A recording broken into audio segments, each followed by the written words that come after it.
Hello, everyone.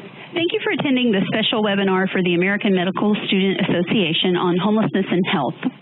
All participants except speakers will be muted during the webinar, but you can submit questions at any time in the question box. After the presentations, we'll have some time for questions and conversations with all our panelists. Next slide. Great, thank you. I'm Mindy Mitchell. I'm the Program and Policy Analyst from the National Alliance to End Homelessness, and I'm excited to moderate today's webinar. Also joining us will be Amber Richard, an awesome nurse practitioner with Healthcare for the Homeless in Baltimore, Maryland, and Regina Reed, the rockstar policy organizer for the National Healthcare for the Homeless Council. Next slide.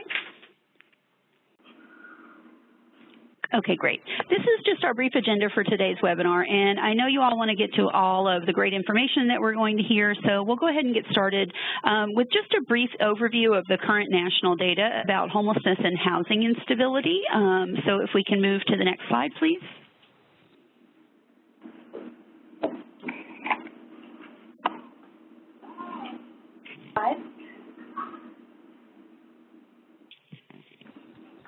Okay. Of course, because people experiencing homelessness and housing instability are often highly mobile, it's impossible to get perfectly exact data. But with improvements in the homeless management information system of communities across the country, we do have much better administrative data now on homelessness. So, for example, in the most recent year for which we have annualized data, which is 2016, approximately 1.4 million people experienced homelessness and accessed the homeless services system.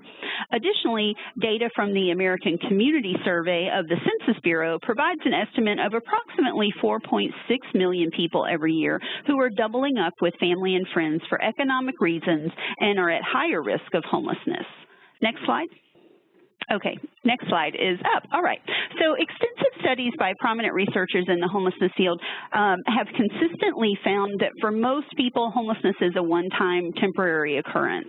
But other folks may cycle in and out of homelessness due to greater barriers and fewer resources, and those folks are considered episodically homeless. For example, someone who depends on monthly disability checks or other cash assistance and who has no other social supports may end up with housing only for a portion of each month. Also, people who are dealing with chronic mental or behavioral health issues may also have trouble remaining stably housed with family and end up on the street periodically. That sort of unstable scenario with families can often happen among young people experiencing homelessness too. And some people who are doubling up with family and friends may also become homeless after those situations blow up. While folks whose doubled up situations are ending are eligible for many homeless assistance programs, they are often not captured in point-in-time counts, which attempt to count literal unsheltered homelessness on a single given time. Also, people experiencing chronic homelessness are those who have a disability, usually mental or behavioral health issues or both, and have been homeless for a long period of time. Only about a sixth of people experiencing homelessness at any point in time are chronically homeless, but those folks are also the ones whose health situations are most dire due to all the negative health effects of life on the streets that you'll hear about from our presenters. Again, those folks are also the ones who use a lot of the emergency services resources that medical students may encounter in their professional careers and end up costing a lot for communities because they access those services. So next up, we're going to pass it along to Amber from Healthcare for the Homeless in Baltimore. First, just a reminder that you can enter questions at any time in the question box, and we'll be responding to as many of those questions as we can after the presentations. So Amber, you're up next, and Ashley, if we can have the next slide, please.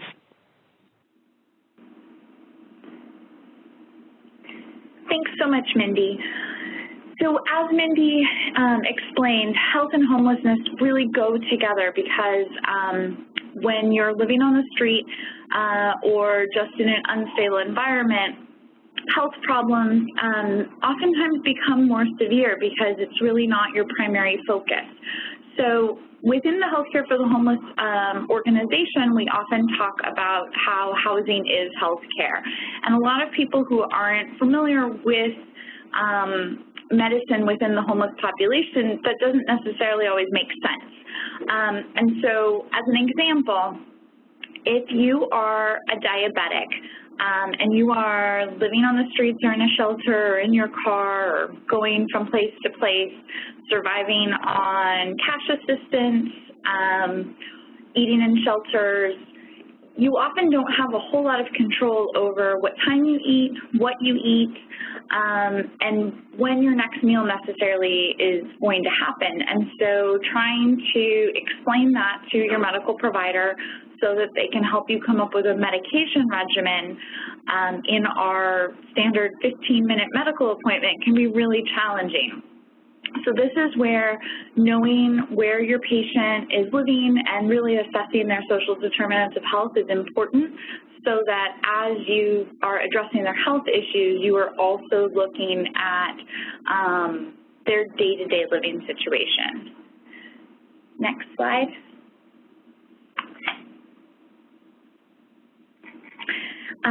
The research shows us that 3 to 6 times people experiencing homelessness experience chronic diseases 3 to 6 times the rate of a stable population.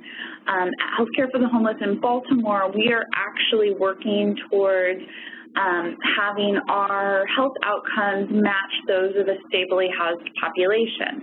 So as you can imagine, this is quite a goal that we've set for ourselves, but it is important to note that oftentimes people experiencing homelessness also have increased risk of being sick. So oftentimes they have many more upper respiratory infections. They have more weather-related issues such as frostbite and wounds. And so oftentimes it's just important to take into consideration that their inability to focus on their health due to needing to find shelter every night, find food, can definitely make caring for their chronic diseases more difficult and cause them to suffer from many more acute health problems than the average housed person. Next slide.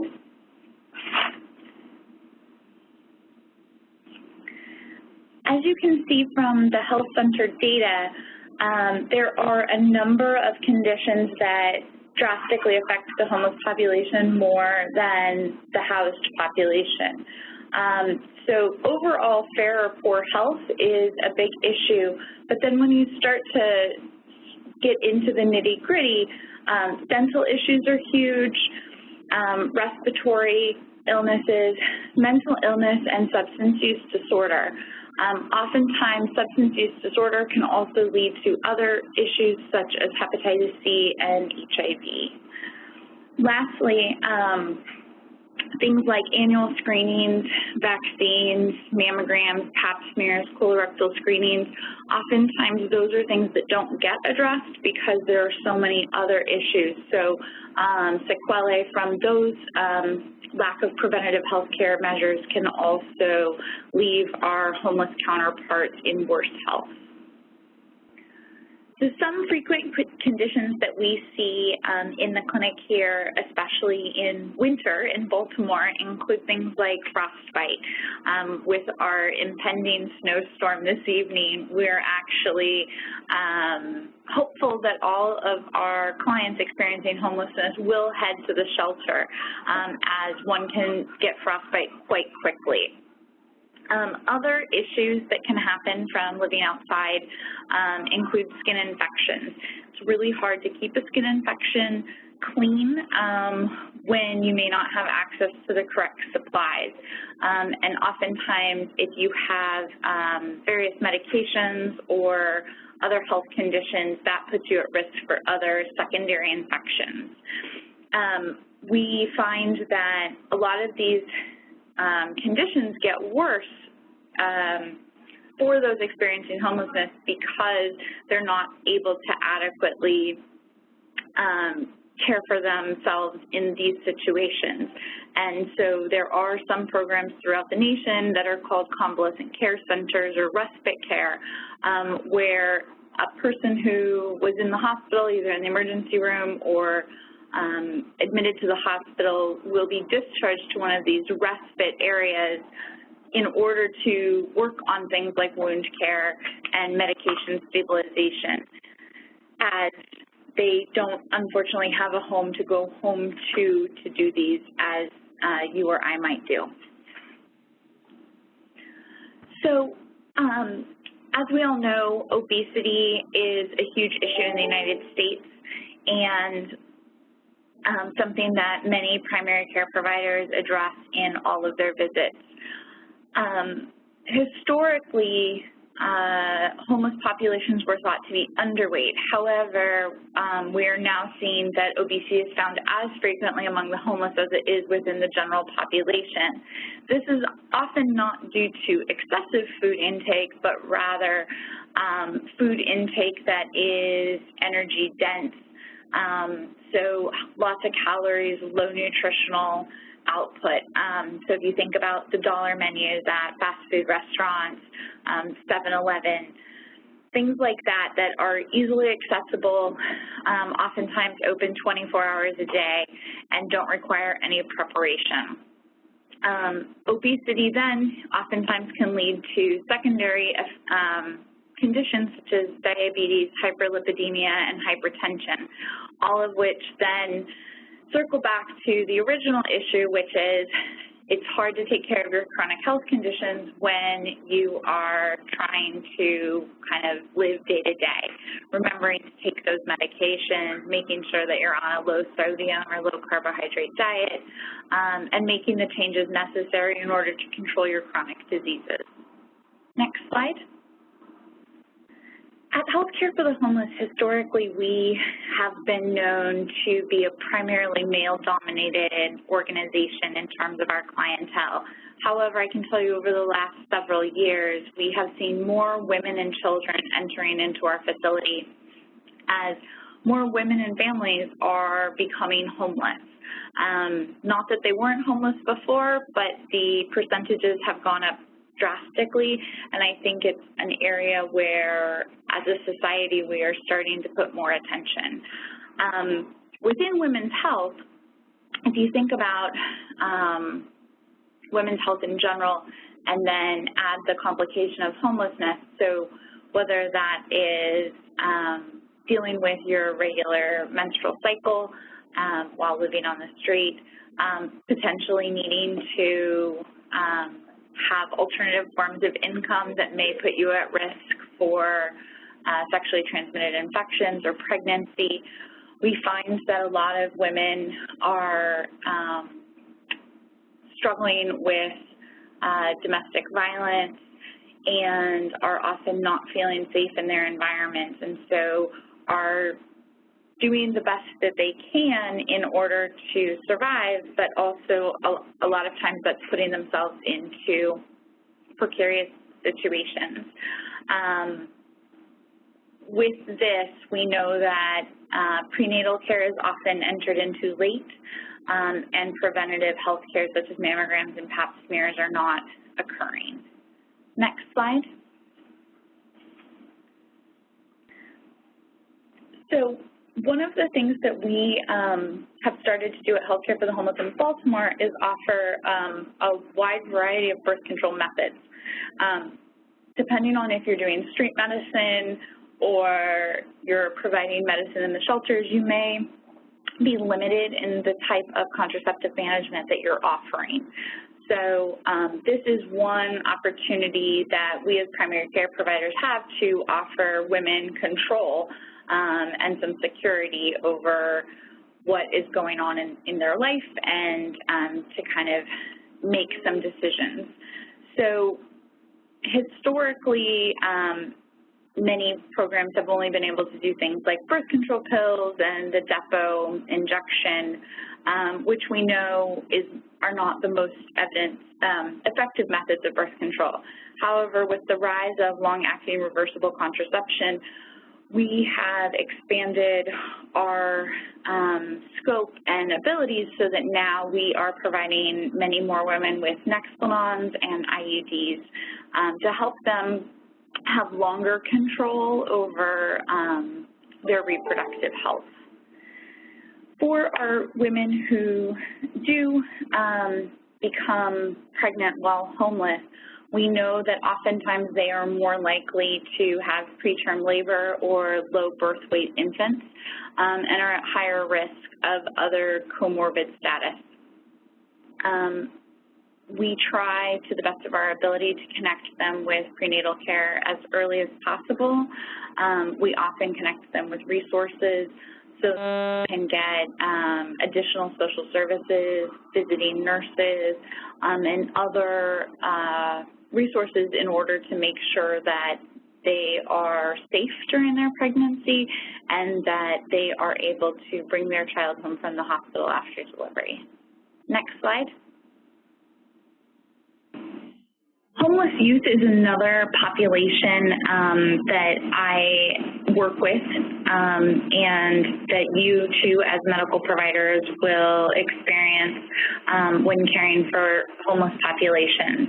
We're seeing a rise in homeless youth due to a lot of family issues, economic issues, more cultural awareness of gender identity, and so with that, we've seen a rise in the homeless youth population. It's important to remember that even though a student may be attending school or in college, that they still may be homeless, whether they're doubling up, couch surfing, living in cars. So it's important that as their primary care provider that you're looking into kind of where they're staying so that you can help to mitigate any issues going forward. We do see that within our homeless youth, oftentimes there is a higher level of mental illness or substance use disorder. They're often at higher risk of sexually transmitted diseases in pregnancy. And we also find that they have more physical disorders when compared to the housed children. For example, we'll often see like delayed speech development and other milestone achievements. Next slide.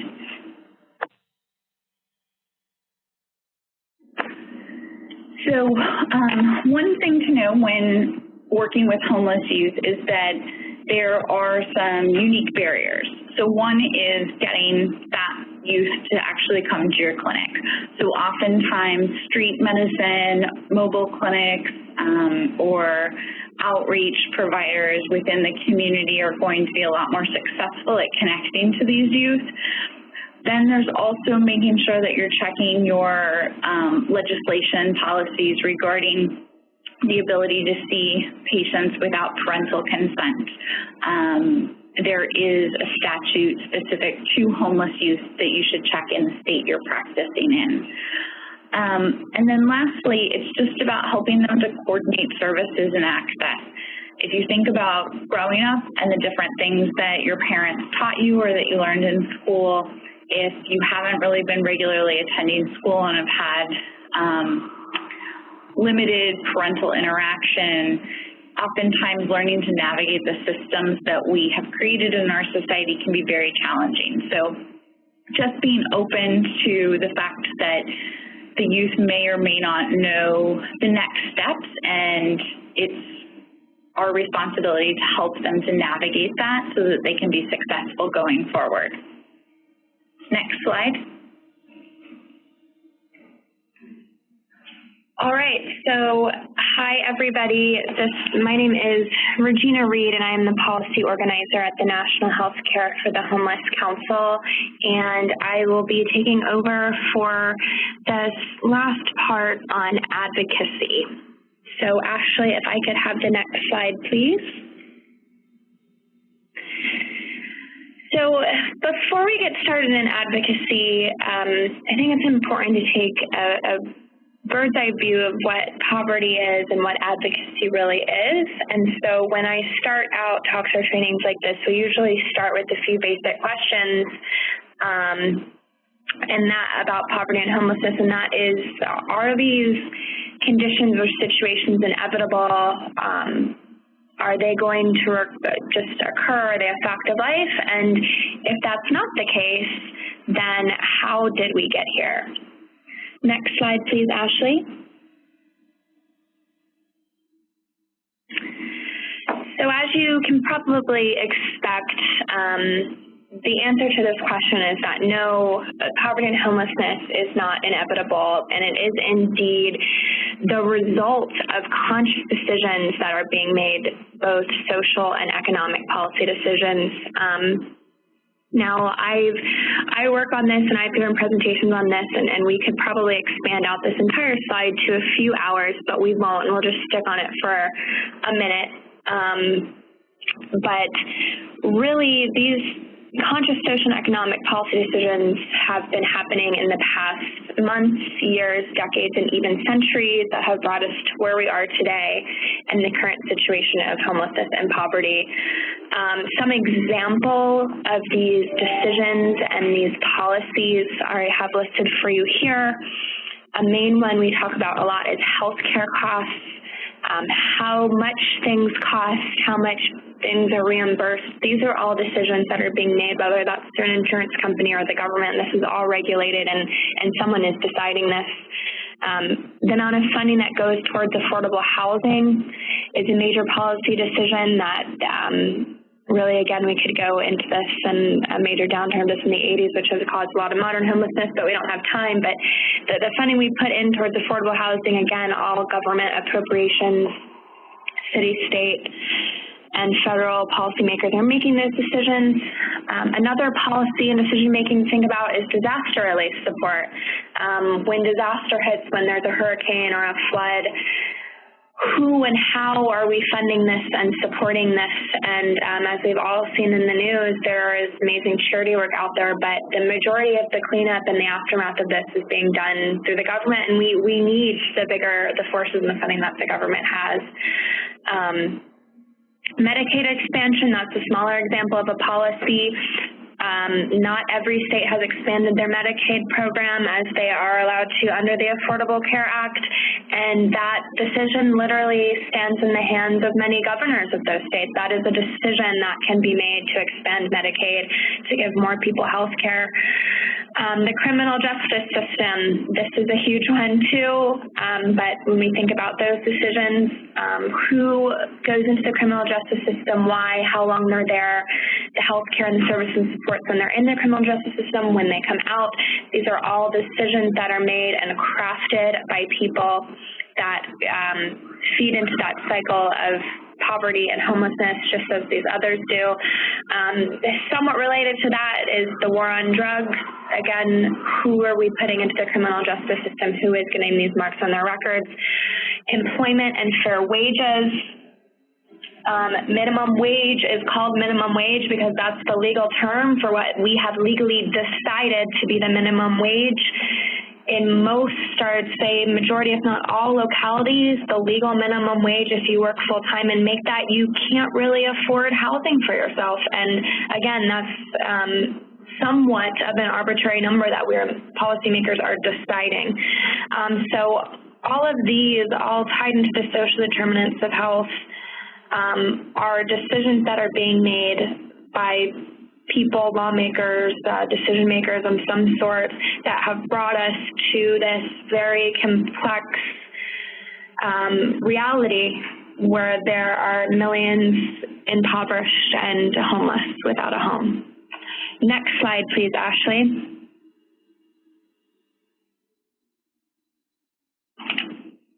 Next slide, please. So that being said, we know that poverty and homelessness is the result of decisions, so what is advocacy?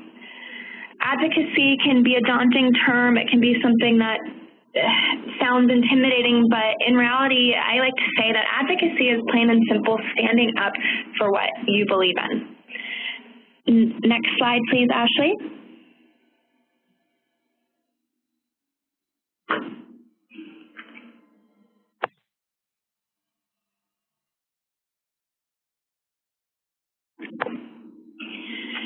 So I'm going to split off that definition of advocacy for standing up what you believe in into two separate categories that I'll talk about in this presentation. We'll mostly talk about policy advocacy, but also individual advocacy. So one type of advocacy is individual advocacy, and that's exactly what it sounds like. It's standing up for something you believe in on the individual level.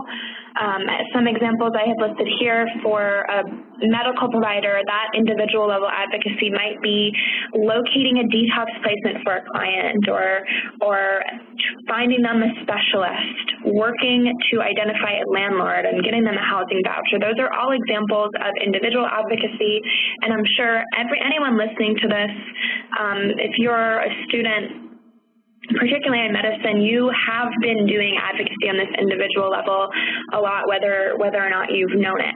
But what we're going to talk about mostly today, and what I'm going to get into a little bit more, is policy advocacy. And again, that's exactly what it sounds like. It's standing up for what you believe in. So it's standing up for what you believe in when it comes to policies and laws and regulations. And so an example of a medical provider doing policy advocacy might be writing your lawmaker and telling them that you want them to give health care to more people. It might be showing up at a city council hearing to talk about how they should invest more in housing because it makes people healthy.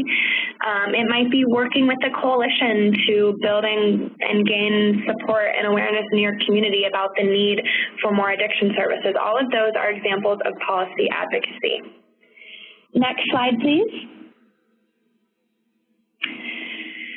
So to continue down this sort of policy advocacy, a more formal definition is here up on the screen, and what policy advocacy really is first recognizing a problem in the system, a problem you want to see a solution put in place for, and then making that known or suggesting an alternative to policymakers. This is what we call policy advocacy, and this is what I'm on this presentation here today to talk about and to encourage you as medical professionals, current medical professionals, students, soon-to-be medical professionals. It's really what I want you to engage in. Next slide, please. So we'll get into a little bit of what you can do to advocate, but as I said, I'm here to encourage you to do it. So I have some reasons listed here on this slide of why healthcare providers, why students studying medicine should be advocating. This second bullet point, it says you are a subject matter. There's a little bit of an error. It should say you are a subject matter expert. But that's really a big one that I like to impress upon people. You yourself you're not just studying and truly an expert and having this advanced degree in this medicine, but you're also the subject matter expert because you're experiencing this. I can go to a lawmaker office as a policy person, not as a medical person, and do all these charts and graphs and fancy terms, but if I can bring Amber, who's sitting next to me, and she can really tell them what it's like to treat someone, what that experience is, what it really means to her to see patients before and after, say, Maryland expanded Medicaid, that is truly the expertise, and it really gives you immense credibility, which is that first bullet point there.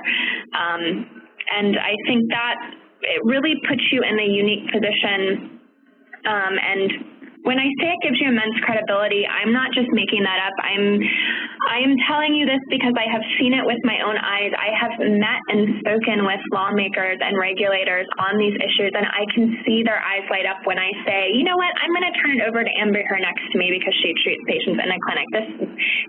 They truly listen to you. They want to hear from you. An example I like to use to people studying medicine is look at our Secretary of HUD, Housing and Urban Development, Dr. Ben Carson. He himself has said that he has no experience in this, and although we will never really know what was going on in the executive office's mind when they appointed him, it's pretty easy to assume that the fact that he was a doctor, that he was a brain surgeon, gave him immense credibility to our lawmakers. I mean, look at the current government. It's truly an example of that they placed someone in this position of power and policy decisions because of his title. And not that I'm advocating for you to go and take these positions that you may not be qualified for, but I simply point that out to say that there is a certain amount of respect, and people really do look up to you when you have this expertise. And because of that, you know, with as the famous person once said, with great power comes great responsibility. And so I think it's really important that as someone with this real world experience, with this expertise, that you go and act and become an advocate for this. And so for these last 3 points on this side, you took an oath, your job requires it, you have a moral obligation. These are all a bit in the same camp. I know for social workers, they quite literally, all social workers will take an oath upon getting their MSW that they must be an advocate for their clients, and that other medical professions, whether it be an MD or whatnot, there is some form of oath, and I know I'm not an expert on the oaths themselves, but I imagine that every single one of these oaths and promises you make say something about and standing up and doing what's best for your clients. And Amber's sitting here next to me nodding. I'm sure she took an oath at some point in the end of her schooling. But if you really think about what that means to provide for your clients and to act in their best interests and to make them healthy, and that extends far beyond just wound, and it also includes that you're taking an oath to make the world a place where maybe they don't have that wound because they have the services they need to not be outside on the streets getting wounded, and get that preventative care and really creating a world where they can live and remain healthy, not just treating the unhealthy conditions themselves. So that being said, I know a lot of jobs have similar language written into their job requirements. Some even have advocacy policy work written straight out. And beyond that, this last one here might be a little bit of a guilt trip, but you, as I've been saying, you really have a moral obligation. You have this expertise, you have this credibility, you have this knowledge, and I think it's really important that you use that for good and you use that to truly serve and make your communities and your clients healthier. So next slide, please. So you're probably thinking like, okay, yeah, I get it. I'll advocate if I'm sure many of you are already, but we might be thinking that at this point. And the next question, of course, is what can you do? How can you be active? And so this bulleted list here, this is just a taste, and it's very broad. And if there's something that piques your interest on this list that I don't go into, please reach out to me, and I'm happy to talk more about that with you. There's not enough time to really dive deep into these, but some things I list out that medical providers can do to engage in policy advocacy. The first one is simply corresponding with public officials, whether that be through letter writing or phone calls.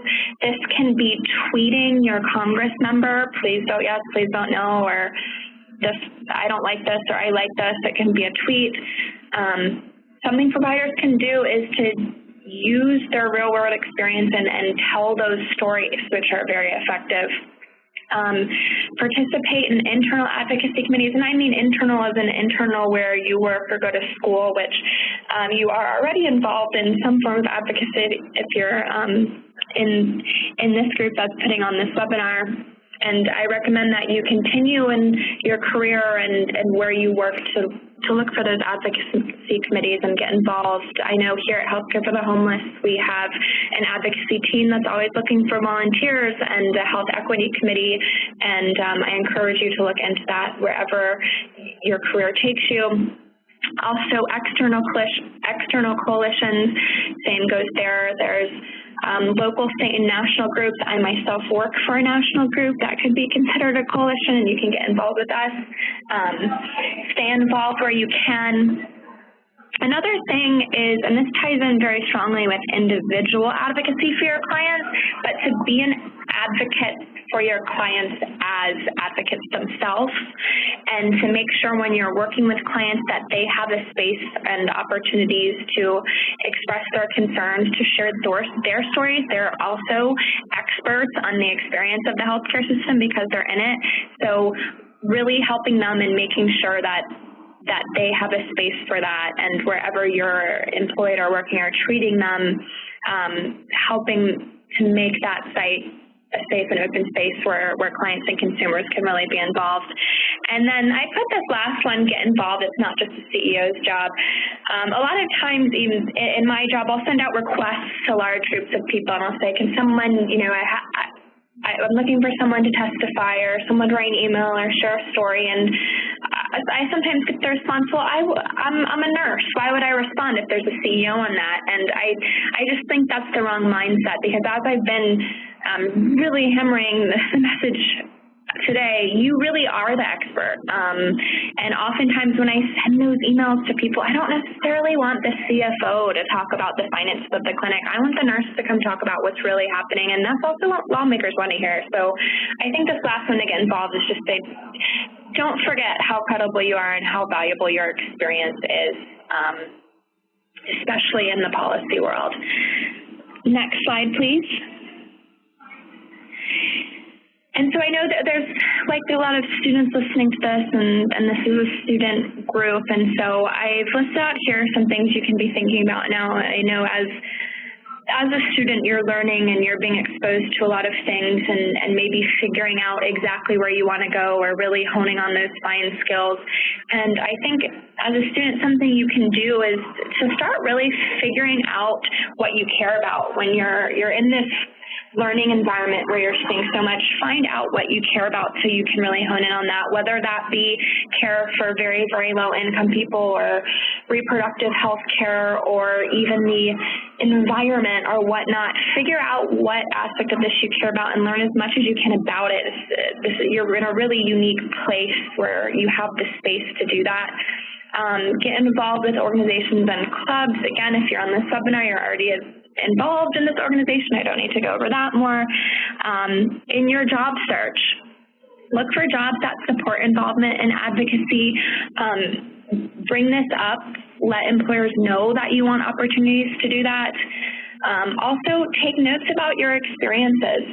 As a medical student, you are still part of the medical and health system, and you still are, everything you're experiencing now in school and whatnot is an important part of your story and what you can share. I do advocacy in my role on the public health service loan forgiveness program, and I'm sure many students are taking out those loans to study, and so you are a living, breathing part of that, and your story and experience with that is something to share, and I know many students see clients as well, so begin to take notes and internalize and really think about these experiences in more of that advocacy mindset. And on that same vein, I say practice sharing your stories with family and friends. There are many clinical, physical, emotional benefits to talking about your experience, whether they be good or bad. I'd say get in the habit of talking about them, of sharing them, of remembering them. You know, your spouse or partner or best friend might be sick of hearing about your client stories, but there are plenty of people who aren't. I'm one of them. I'm always willing to record a medical story. I use it in my advocacy.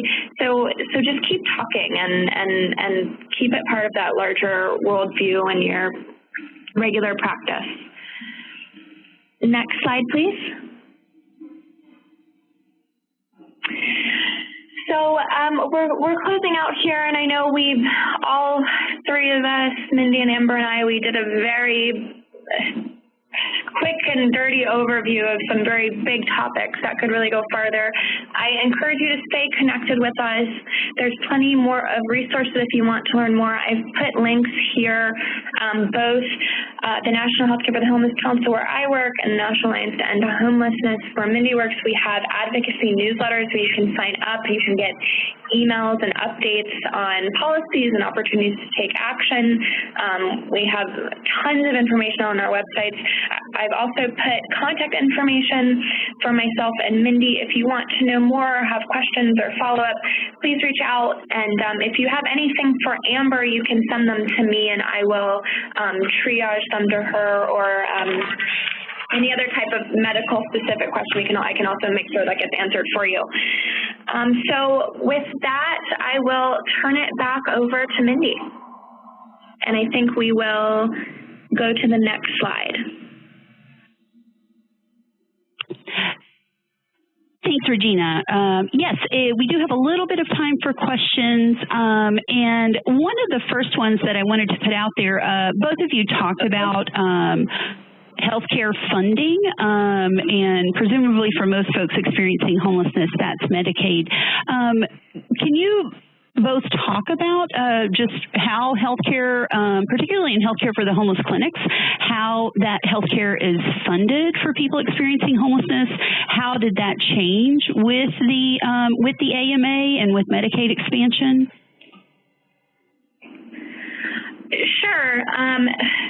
This is a great question. Again, we could probably talk for 2 or 3 more hours about it because healthcare funding, particularly in the United States, is very.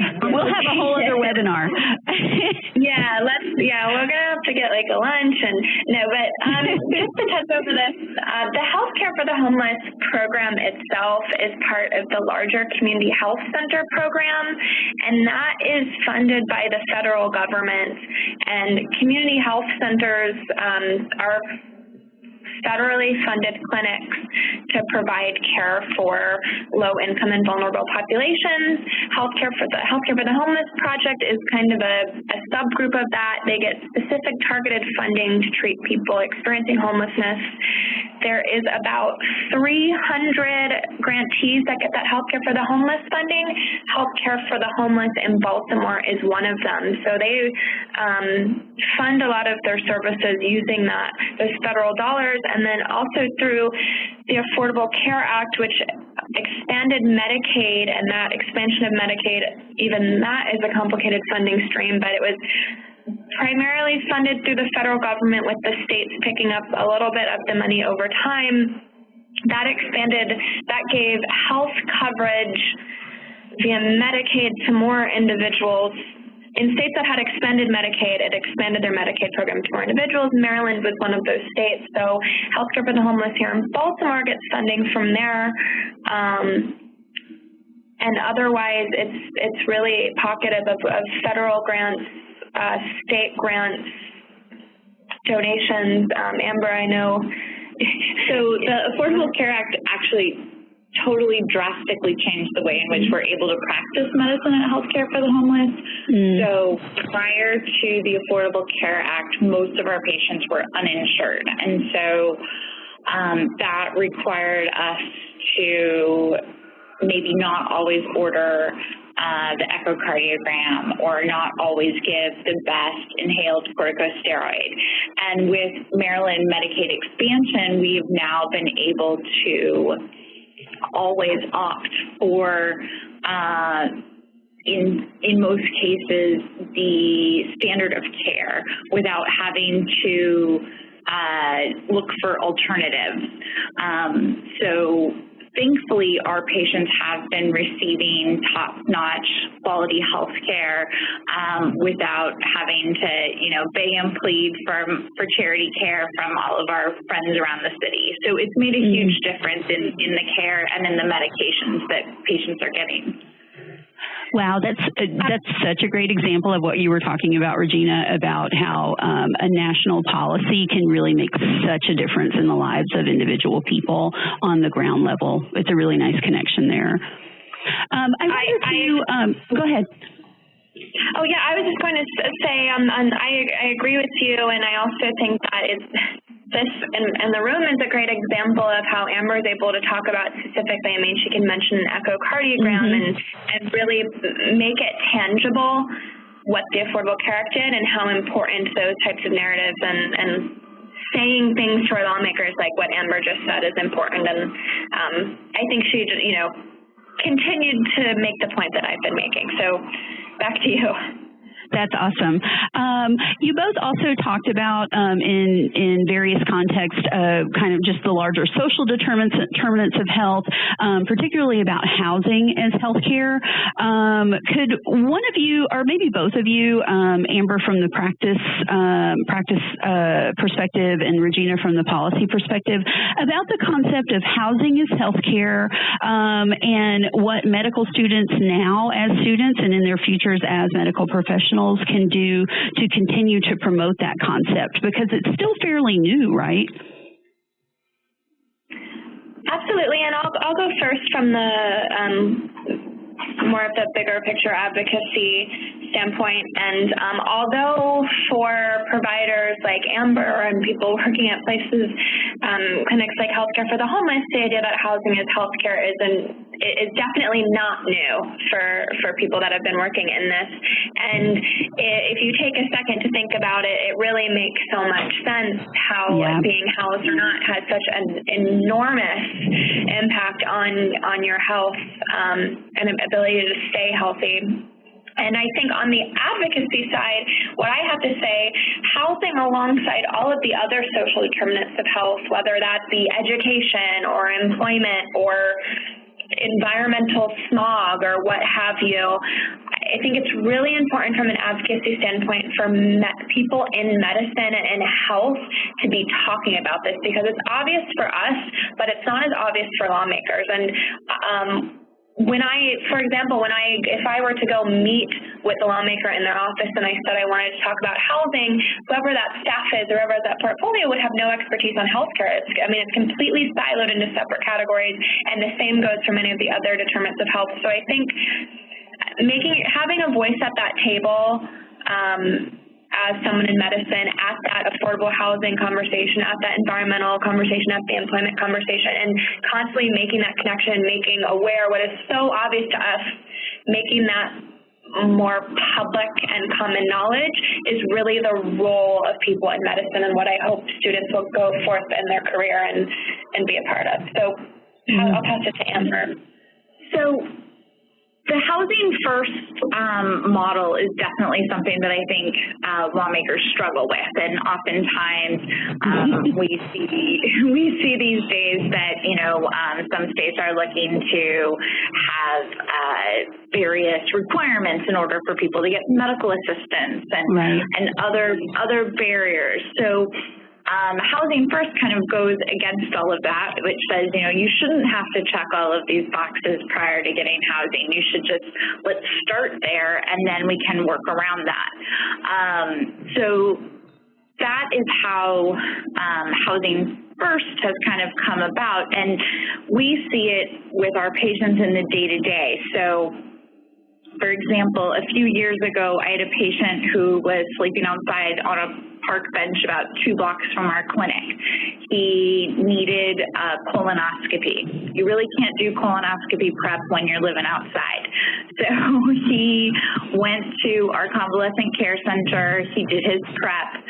He ended up being able to stay there a little bit longer to help with some of his aches and pains. Ended up getting a bed in the shelter. Then, because amazing case managers and social workers at our organization were able to document his homelessness, he was then eligible for a voucher. He's now been housed for over a year and is no longer taking any of the medicines that he was once on for hypertension and diabetes, because he's now in control of his living environment. He's in control of what he does during the day, what he eats, how much he sleeps, how much he exercises. And so, unfortunately for this gentleman, he had to go through and kind of check off all of those boxes, whereas if the housing first mentality was much more accessible, we could have had him in housing and then gone through all of those processes, and it may not have taken as long, and he may not have been diagnosed with diabetes or other adverse health issues.